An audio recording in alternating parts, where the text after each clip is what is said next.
नमस्कार साथियों, expert agro institute Kishangarh renewal के ऑनलाइन प्लेटफॉर्म पर आप सभी का हार्दिक स्वागत है। आज हम एक टॉपिक पे चर्चा करने वाले हैं जिसका नाम है मृदा शरण। जो कक्षा 11-12 कृषि विज्ञान के छात्र कृषि पर्यवेक्षक की जो तैयारी कर रहे हैं उनके लिए ZCUT, AO, AAO सभी कृषि की जो प्रतियोगिताएं हैं उनमें यहाँ से 1-2 क्वेश्चन पुटअप होता है। तो टॉपिक की ओर चर्चा करते हैं मृदा शरण।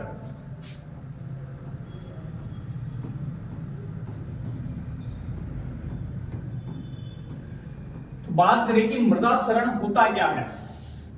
इसके नाम में इसकी आइडेंटिफिकेशन छुपी हुई है कि मृदा शरण यानी मृदा का क्या होना, कटकर एक स्थान से दूसरे स्थान पर जाना। अब वो किसी भी शक्ति के द्वारा जा सकता है। तो मृदा के जो कण है, जैसे एज एग्जांपल की अपन बात करें, ये कोई अपना क्षेत्र है, यहां पर क्या है, ये मृदा के कण है।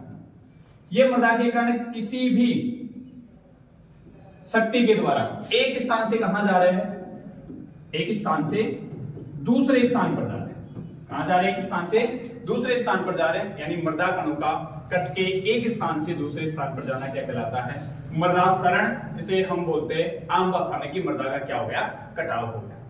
इसे मृदा अपरदन भी कहा जाता है। तो मृदा शरण हो गया कि मृदा का एक स्थान से कट के दूसरे स्थान पर जाना क्या कहलाता है, मृदा शरण कहलाता है। मृदा शरण दो प्रकार से होता है। पहला आता है अपना प्राकृतिक और दूसरा आता है कृत्रिम। प्राकृतिक इसमें प्रकृति के कारकों के द्वारा होगा। प्रकृति के कारक जैसे अपने जल, कौन सा है, जल, और वायु के द्वारा।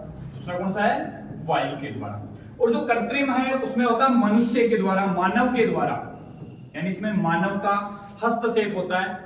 मनुष्य इस मृदा कटाव में अहम भूमिका निभाता है, लेकिन प्राकृतिक में जल और वायु, इसमें मानव कुछ भी नहीं करता है। तो आगे चलते अपन बात करें कि जो मृदा शरण है वो दो शक्ति हो गई, प्राकृतिक, जल और वायु। तो हम यहां पर बात करेंगे कि जल के द्वारा, तो जल द्वारा मृदा शरण,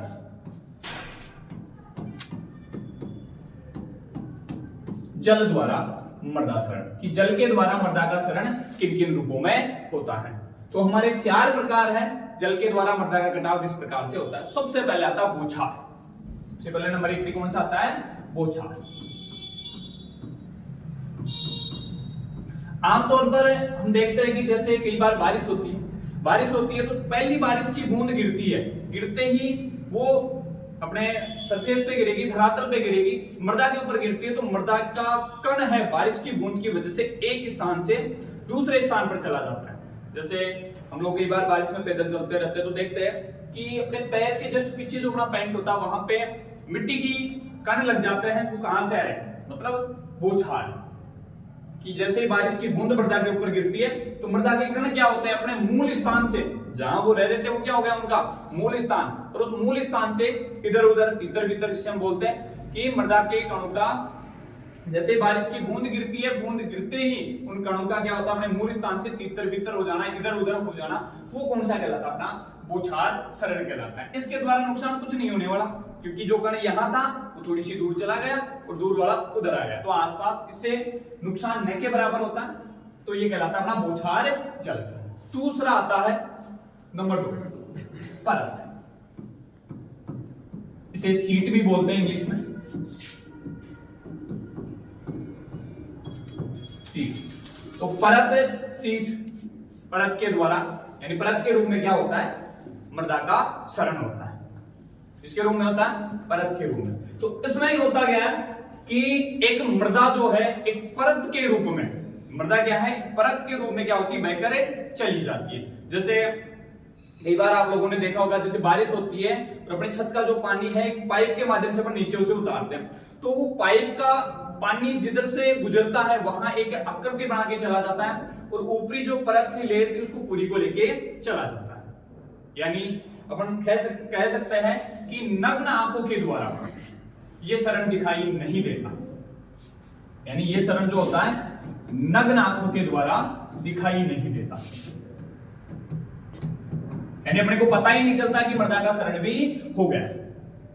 इसीलिए इस सरण में क्या होता है, जो कार्बनिक पदार्थ, अपनी मृदा में क्या होता है, ऊपरी परत में कार्बनिक पदार्थ पाए जाते हैं, तो वो कार्बनिक पदार्थ क्या होते हैं, परत के रूप में बहकर चले जाते हैं, जो कृषि की दृष्टि से मृदा में क्या करते हैं, अपन खेत में खेती करेंगे तो खेत की जो ऊपरी परत की कार्बनिक पदार्थ की वो बहकर चली गई, तो वहां खेती करेंगे तो प्रोडक्शन काफी कम अपने को होने वाला है। तो कृषि की दृष्टि से, एग्रीकल्चर की दृष्टि से जो ये सरण है वो क्या है, हानिकारक होता है। कृषि की दृष्टि से हानिकारक क्या होता है, कृषि की दृष्टि से हानिकारक होता है। इस सरण को किसान की आत्महत्या या किसान का कैंसर भी कहा जाता है। सरण को क्या कहा जाता है, किसान की आत्महत्या या कैंसर भी कहा जाता है परत सरण को। एक और छोटा सा एग्जांपल के माध्यम से देखते हैं कि परत सरण होता क्या है। कि जैसे हम किसी मिठाई की दुकान से क्या लेके आए, बर्फी लेके आए, उसमें डिब्बे में 3-4 लेयर थी अपने, और उन 3-4 लेयर में से अपन क्या करते हैं, एक पूरी की पूरी लेयर उठाकर ले गए, तो अपने को पता नहीं चलेगा कि यहां से बर्फी गायब भी हुई है। तो इसी प्रकार जो परत या शीत सरण है वो भी क्या होता है, इसी प्रकार होता है, पूरी की पूरी परतें चली जाती है। नेक्स्ट अपन बात करें नंबर 3, तीसरा आता है अपना रिल, जिसको बोलते हैं नलिका। क्या बोलते हैं, रिल या नलिका। इसमें क्या होता है कि जो अपना खेत होता है उस खेत में छोटी छोटी नालियां पड़ जाती हैं। क्या होता है, खेत में छोटी छोटी नालियां पड़ जाती है। जैसे आपने देखा होगा, थोड़ा सा खेत अपना ऊपर रहता है और नीचे वाले खेत में से जो मेड़ है वो कटकर वहां छोटी सी नालियां पड़ जाती है। तो इसमें क्या होता है, छोटी छोटी नालियां पड़ जाती है। तो उन छोटी छोटी नालियों को हम क्या करते हैं, कृषि क्रियाएं करते हैं, प्लाऊ काट दिए, बा कर दिए, एरो के माध्यम से क्या करते हैं, उनको अपन बंद कर सकते हैं। तो कृषि क्रियाओं के द्वारा इसको समाप्त कर सकते हैं, यानी कृषि क्रियाओं के द्वारा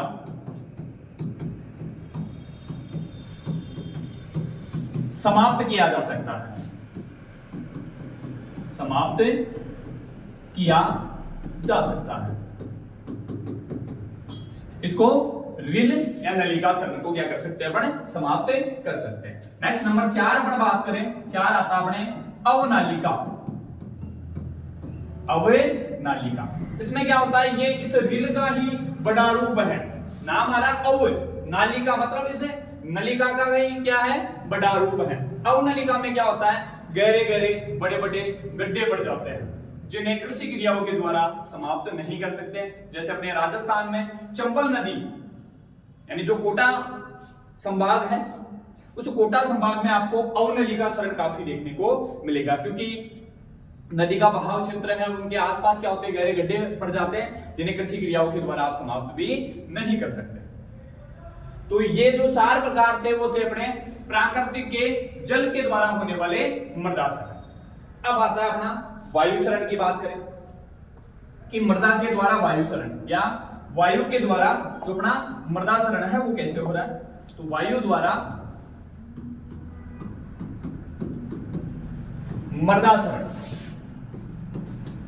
वायु द्वारा मृदा सरण, किसके द्वारा, वायु के द्वारा मृदा सरण। तो वायु द्वारा मृदा सरण की अपने पास एक ट्रिक है, अगर आप उस ट्रिक के माध्यम से देखना चाहो तो काफी जल्दी आप लोगों को याद होगा, क्योंकि जो वायु के द्वारा मृदा सरण होता है उसके 3 प्रकार है। पहला आता है उछलन, दूसरा आता है निलंबन,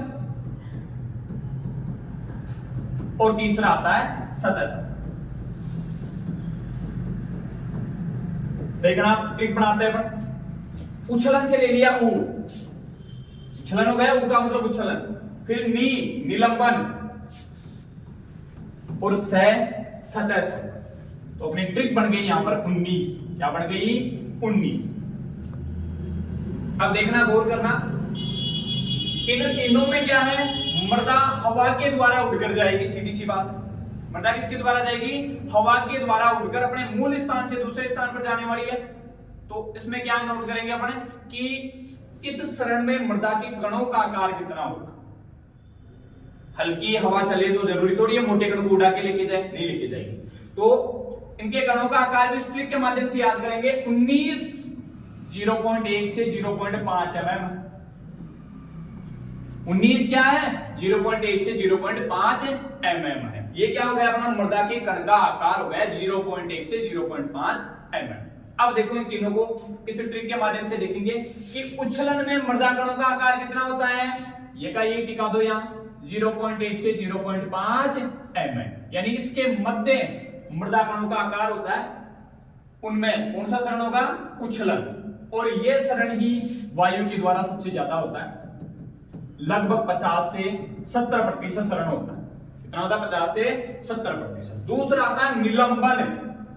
निलंबन का मतलब है कि जो मृदा के कण है, अब ये उठा लो यहां से 0.1 mm से क्या कर दो, इसको कम कर दो। 0.1 तो यहां ले लिया, ये हो जाएगा 0.1 mm से क्या होता है? कणों का आकार कम होता है। कितना होता है? 0.1 mm से कणों का आकार कम होता है।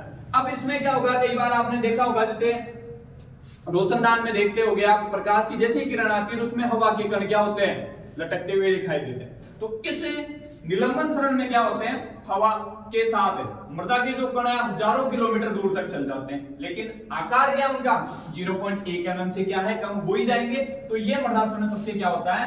कम होता है। क्या होता है? सबसे कम होता है। नेक्स्ट आता है सतह सर्पण।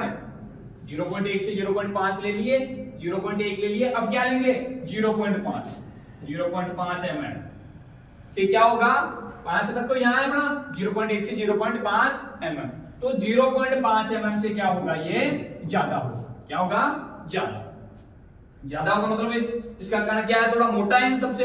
तो जो मोटा कण है वो हवा में उड़ तो नहीं पाएगा ज्यादा, लेकिन उसमें क्या होगा? मृदा से टकरा कर एक जगह से रगड़ लग के क्या होगा? वो एक स्थान से दूसरे स्थान पर चला जाएगा। ये सरण होता है लगभग 10 से 15%। तो आप 19 इस ट्रिक के माध्यम से आराम से उछलन, निलंबन, सतह सर्पण, इन तीनों के बारे में आप आराम से कर सकते हो। तो ये थे अपने मृदा सरण के प्राकृतिक कारक जल और वायु शक्ति के द्वारा।